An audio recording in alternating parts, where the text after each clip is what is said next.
Relationship expert without relationship. Na me oh. Relationship expert wey no fit keep her marriage. Na me oh. Relationship expert wey fine but yeah, she no get man. Na me oh. Relationship expert that is this madam to the WhatsApp group of single. Na me oh.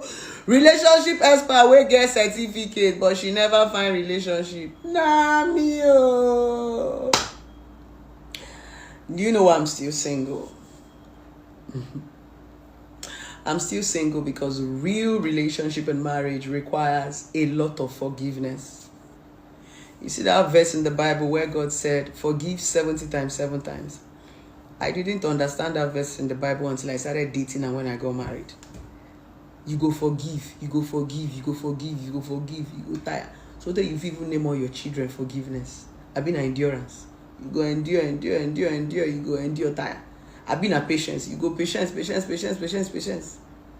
Marriage and relationship is work. It requires a lot of forgiveness.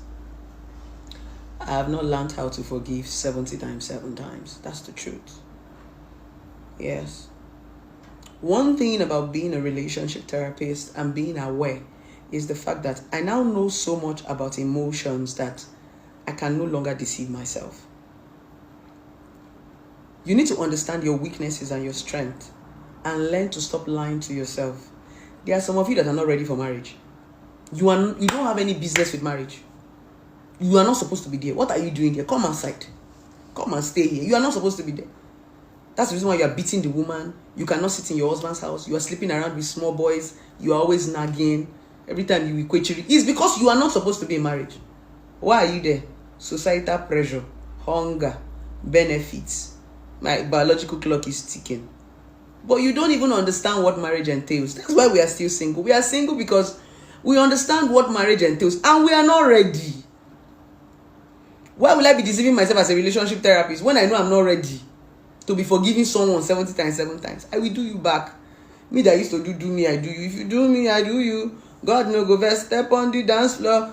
If you give it to me, I will give it to you. Boss. Me that can do revenge. If any man offend me, I will offend you back. That's the truth.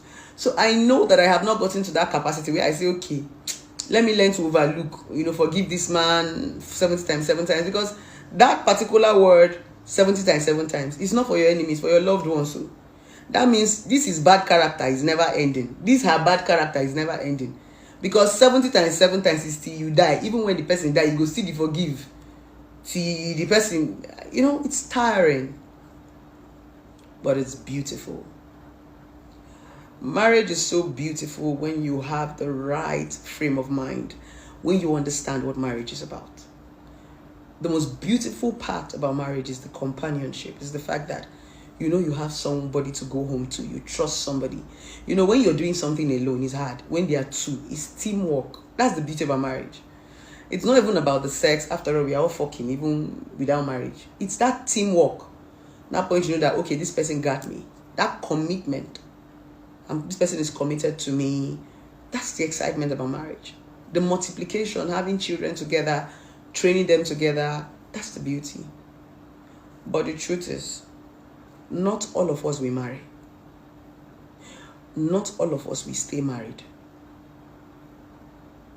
Not all of us will last in marriage. It's not an insult. It's just the fact that there are a lot of you that are in marriages that are not supposed to be there. So you will definitely come out. It's not swear. I have people in my DMs and in my inbox that used to send me messages. Blessing, 3 years ago when you talk about divorce, I'm the one that used to insult you. I'm divorced now. It wasn't like I was excited that she was divorced. I smiled because life just taught her a lesson. Maybe while I was talking about divorce, she was happily married and she felt I wasn't making sense. Nobody even plans to leave their loved ones. This heartbreak and divorce, people make it look as if, no, it's not premeditated. Life happens. Circumstances happen. Crayfish no intend to bend. Na condition. Let me can bend like that. Till say back, no they pain crayfish. But what do crayfish go do? That's what happens in relationship and marriage. Being single is not bad. Being single is self-development and respect. before the right man or the right woman comes into your life. Being single is a way of training yourself and training your mind. Some of you are not mentally stable to be married. When we say mental, it doesn't mean you are mad. Mental simply means you've not grown in your head. Some men are just marrying for marrying's sake. I get fine. Make she born picky. I want marry quick. Make I born. I want to do this one. They are not ready mentally. That's why most of them just think that they are helping you. But when you are ready mentally for marriage, you understand that this thing is the both of us. If I go down, she goes down. If I go down, he goes down. It becomes a bonding teamwork. But unfortunately, marriages of these days is a joke. It's a joke. That's why people like us don't get moved. Not because there are no men, but we don't want to get into marriage as an expert and make it a joke. Our marriages are supposed to be symbols. We are supposed to be role models. But instead of me to go into marriage and become a nuisance to the society, I'd rather be single. Because there's some certain things I can do as a single girl and it's understandable. That if I do it as a married woman, it doesn't make sense. So I'd rather be single. Then when it's time to get married, or I feel that I have gotten that man, I will now know how to comport myself. By then I have understood sacrifice, I have understood loyalty, I have understood accountability. The worst part about me, I'm talking for myself as a Okoro Blessing, is accountability. Accountability and forgiveness. I don't like to explain myself to anybody. I get pissed off when you ask me questions about, where are you? What did you do? Where did you go? But you said you went to the supermarket in the afternoon. How come you're coming from the bank? I don't like it. I get upset. I could walk out. I could bang the door. Because I just feel like I'm an adult. Why are you talking to me like a child? I came back home safe. But what my partner is doing is not bad. He's just showing caring. Because once you're in a relationship, your spouses begin to see you like babies. It's just like our parents. No matter how grown we are, they're still worried about us. Have you eaten? Have you done that? And sometimes our parents they'll come with yam and this thing from the village. It's the same thing as relationship. But me, I haven't gotten to that point. I'm still learning it. If you ask me too many questions, I will block you. I'm so impatient. So when a lot of men come to propose to me, I'm not ready for marriage. It's not because I'm not ripe or I'm not of age, but I know that I cannot give accounts to anybody. I am not accountable to anybody. I want to just be accountable to myself. Yes. And I find it hard to forgive when you hurt me. Some people are going to say, what about you? I hardly hurt people. I'm a very careful person. And people like us, because we are very careful,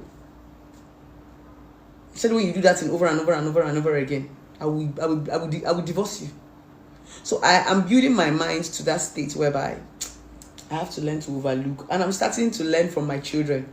There's some things, before I used to shout like a mad person, I started having headache. I now learned how to follow my kids. If I see them, I'll throw away. I don't get power.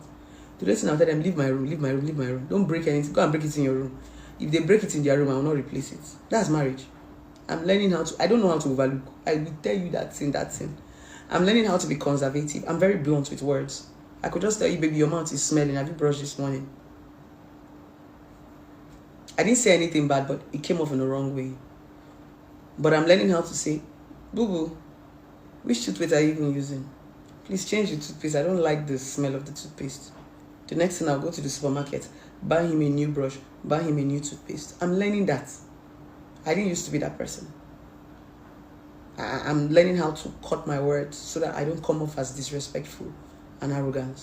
Because as a successful independent woman, anything you do now, a lot of men can read meaning into it. And I'm building myself personally so that I can marry a wealthy man that will not stress me. I don't want to marry a poor man that tomorrow, any small thing I do, you say, bless, is it because you have money? How much do I even have? So I want a man who has more than me. Not because I want to eat his money, but it's going to give me more peace. But if I still find a man that I have more than, that does not have complex, that is matured in his mind, why not? So, this is the reason why a lot of us are still single. We are not single because we don't have men to marry us. We are single because we don't want to constitute nuisance in the beautiful institution of marriage. We'll take our time until we finally get there. Find that special man or woman. And when we get there, trust me, we are going to make it work by the special grace of God. Marriage is one of the most beautiful things God gave us.